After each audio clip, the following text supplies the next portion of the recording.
अयोध्येतील राम मंदिर मुख्य कार्यकारी अधिकारी निवड प्रक्रिया आता अंतिम टप्प्यात। तर अंतिम फेरीमध्ये 16 उमेदवारांच्या भेट मुलाखती पार पडल्यानंतर 3 नावांचं पॅनल ट्रस्टकडे सुपूर्द होणार।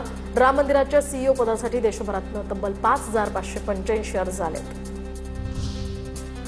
घरगुती विजेच्या दरात 60 पैशांपर्यंत वाढ। महावितरणकडून आता जुलैच्या वीज वापरावर समायोजन शुल्क लागू।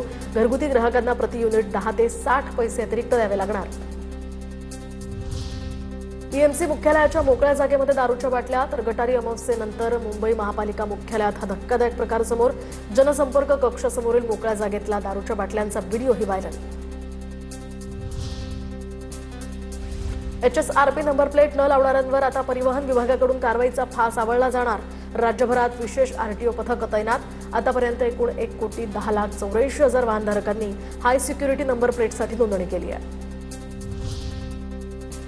डॉमिनोज, KFC, मॅकडोनाल्ड्स यासह सबवे, बर्गर किंगसह प्रमुख आस्थापनांची FDAकडून तपासणी। डॉमिनोज पिझ्झाच्या 4 शाखांचा अन्न व्यवसाय परवाना निलंबित। विलेपार्ले, बोरिवली, घाटकोपरसह कराडमधील डॉमिनोजच्या शाखांवर ही कारवाई। 10 लाखांच्या बदल्यामध्ये 30 लाखांच्या बनावट नोटा। नाशिकमध्ये मोठ्या रॅकेटचा पर्दाफाश। त्र्यंबकेश्वर रोडवरील एका बंगल्यात सुरू होता नोटा छापण्याचा कारखाना। 5 आरोपींना अटक। पिंपरी चिंचवडच्या मोशी कचरा डेपो दुर्घटनेतील मयत नागेश गायकवाड यांच्या पत्नीनं जीवन संपवलं। पती गेल्याच्या नैराश्यातनं हे टोकाचं पाऊल उचलल्याचा पोलिसांचा अंदाज। तर भोसरी पोलीस ठाण्यामध्ये आकस्मिक मृत्यूची नोंद। राजकीय आणि सामाजिक आंदोलनामध्ये दाखल करण्यात आलेले गुन्हे मागे घेण्याचा राज्य सरकारचा निर्णय।